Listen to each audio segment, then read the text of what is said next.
Hello students, welcome to constant exam GK. अगर आप भी आरआरबी ग्रुप डी एग्ज़ाम की तैयारी कर रहे हैं तो वीडियो आपके लिए ऐसा वीडियो होने वाला है जिससे कि रेलवे एग्ज़ाम के जितने भी इम्पोर्टेंट मैं आपको क्वेश्चंस करवाऊंगा आपके लिए एग्ज़ाम में हमेशा रेलिवेंट होने वाले हैं। इस चैप्टर से रिलेटेड वीडियो को ज़रूर सेव कर लीजिएगा और अपने दोस्तों को भी ज़रूर शेयर करिएगा।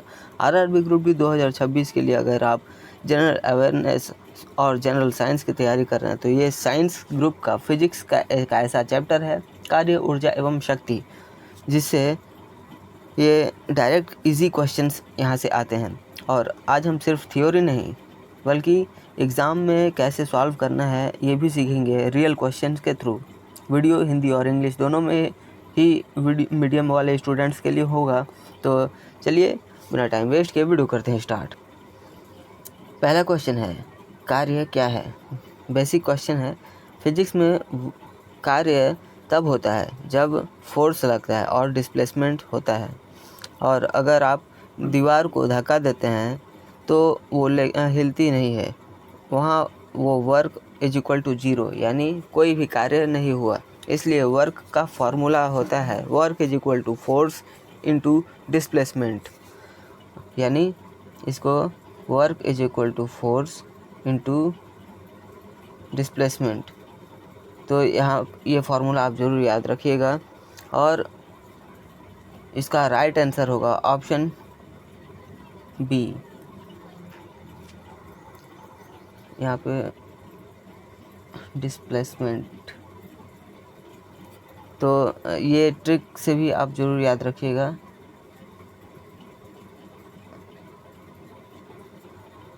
देखिए नेक्स्ट क्वेश्चन है, कार्य का एसआई मात्रक क्या है? राइट आंसर होगा, देखिए कार्य का एसआई यूनिट होता है joule. Right answer option B. ये एनर्जी का भी यूनिट होता है। इम्पॉर्टेंट पॉइंट है और इम्पॉर्टेंट क्वेश्चन भी है आपके लिए, हमेशा याद रखिएगा। ऊर्जा क्या है? एनर्जी यानी ऊर्जा वो एबिलिटी है जिससे हम वर्क कर सकते हैं। काम करने की क्षमता को ही ऊर्जा कहते हैं। और सिंपली याद रखने के लिए energy is equal to capacity to work, हमेशा याद रखिएगा। Option A is the right answer. ऊर्जा का एसआई मात्रक क्या है?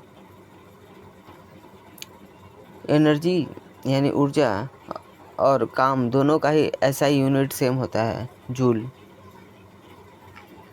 ये बहुत ही इम्पोर्टेंट चैप्टर भी है और ये क्वेश्चन भी इम्पोर्टेंट है आपके लिए। शक्ति क्या है? तो शक्ति बताता है कि काम कितना जल्दी हो रहा है। तो इसका आप power is equal to work by time होता है, याद रखिएगा। Power is equal to work by time, ये वाला सूत्र याद रखिएगा। इसके थ्रू बहुत सारे क्वेश्चंस भी आप बना सकते हैं। नेक्स्ट क्वेश्चन है,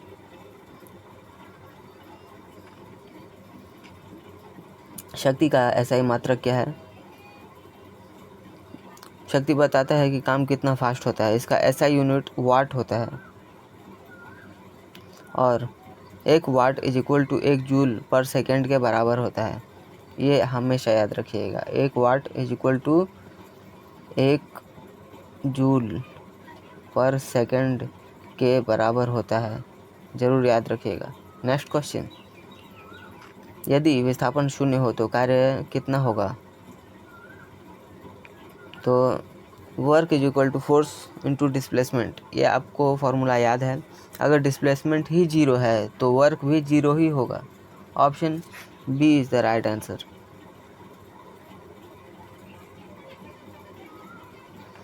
कार्य कब शून्य होता है?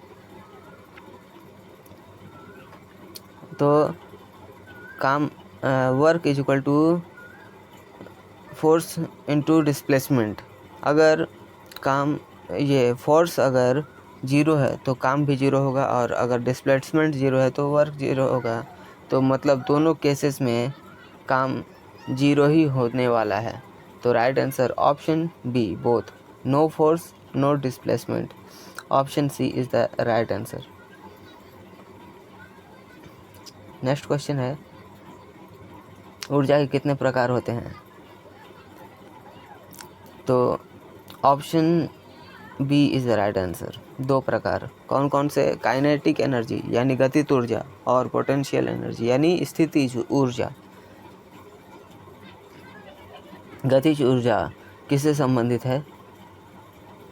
काइनेटिक का मतलब होता है मोशन, और मतलब जो एनर्जी मोशन की वजह से ही होती है उसे कहते हैं काइनेटिक एनर्जी। तो गतिज ऊर्जा किससे संबंधित है? राइट आंसर होगा ऑप्शन बी, मोशन से, गति से। कार्य का सूत्र क्या है?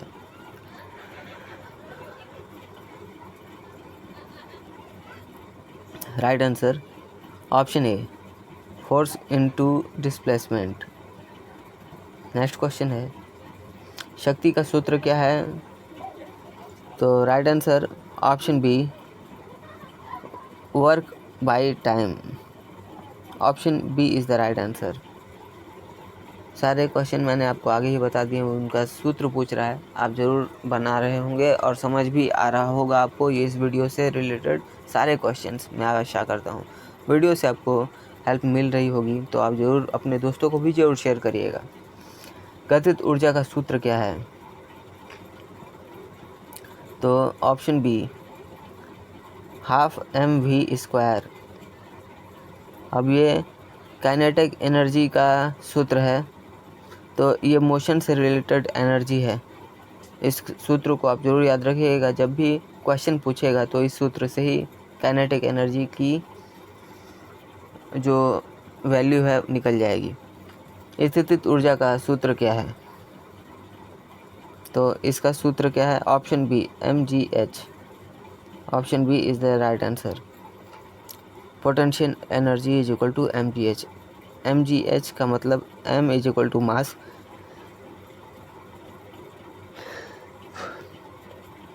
g is equal to gravity और h is equal to height होता है।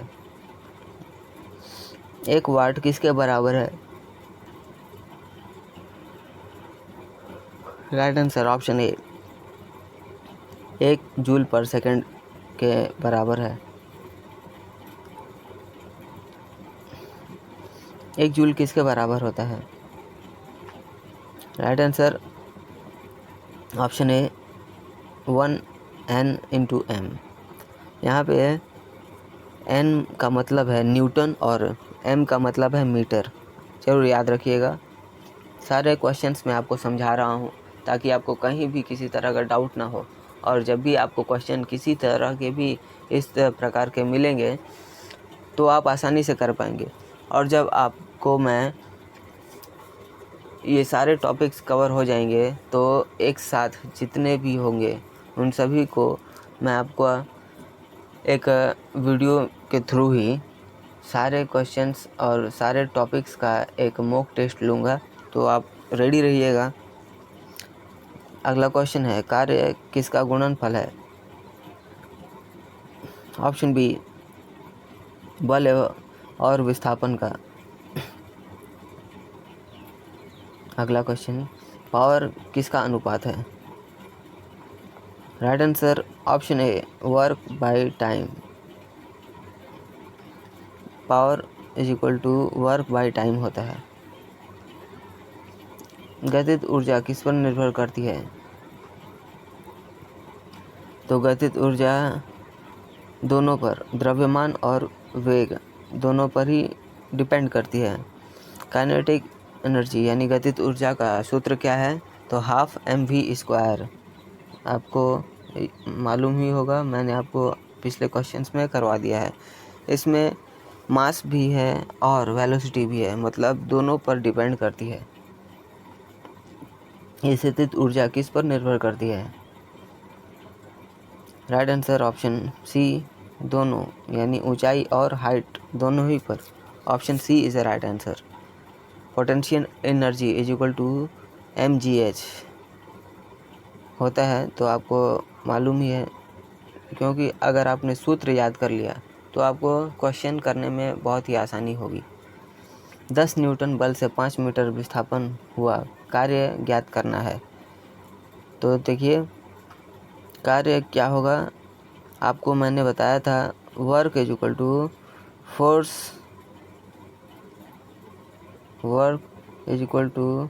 फोर्स बाय डिस्प्लेसमेंट होता है। तो यहाँ पे वर्क, यहाँ पे जो है F का मान निकल जाएगा 10 और S का मान होगा 5, तो कितना हुआ 50 जूल कार्य होगा। ठीक है, ये आपका न्यूमेरिकल क्वेश्चन था। 20 जूल कार्य 4 सेकंड में हो तो शक्ति क्या होगी। तो इसका आंसर है, देखिए P is equal to watt by time होता है।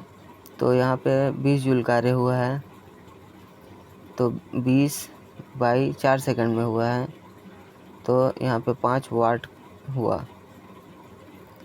बहुत ही इजी क्वेश्चंस है, लेकिन अगर आपको सूत्र मालूम है तो सारे क्वेश्चंस आप आसानी से कर सकते हैं।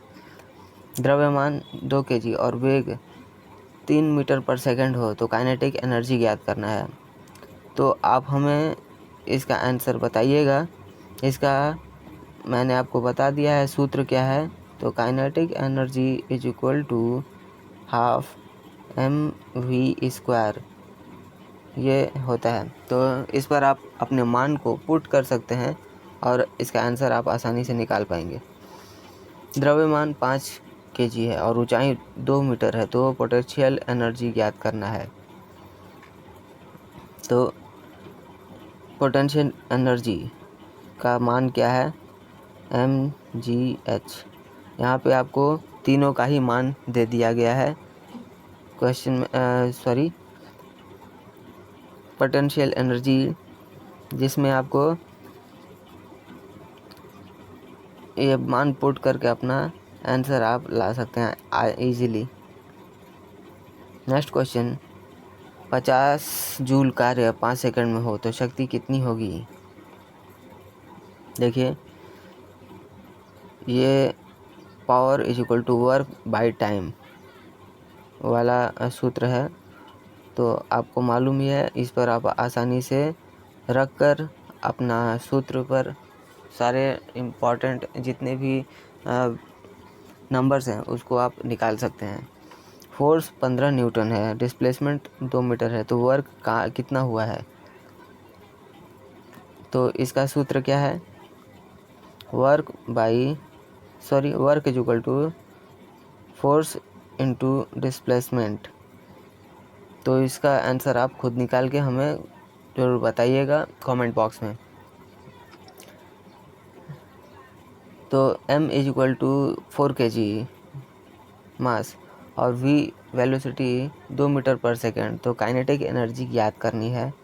काइनेटिक एनर्जी का सूत्र क्या है, kinetic energy is equal to half mv² होता है। इस पर आप मान रख कर अपना क्वेश्चन का आंसर निकाल सकते हैं। ये क्वेश्चन नंबर 28 और क्वेश्चन नंबर 29 ये आपका होमवर्क होगा। आप हमें कमेंट में बताइएगा कि आप इसका आंसर आप खुद करके बताइएगा कि कितना हुआ, मान पुट करिएगा और उसका आंसर हमें आप बताइएगा। नेक्स्ट क्वेश्चन है, यदि वेग 2 गुना हो जाए तो गतिज ऊर्जा पर क्या प्रभाव होगा। तो राइट आंसर ऑप्शन सी 4 गुना होगा। अब वो कैसे, देखिए kinetic energy is equal to half mv² होता है। यहाँ वेलोसिटी स्क्वायर में होती है। अगर वेलोसिटी डबल होगी, जैसे यदि 2 गुना हुआ है तो मतलब काइनेटिक एनर्जी 4 टाइम्स हो जाएगी। समझ रहे हैं,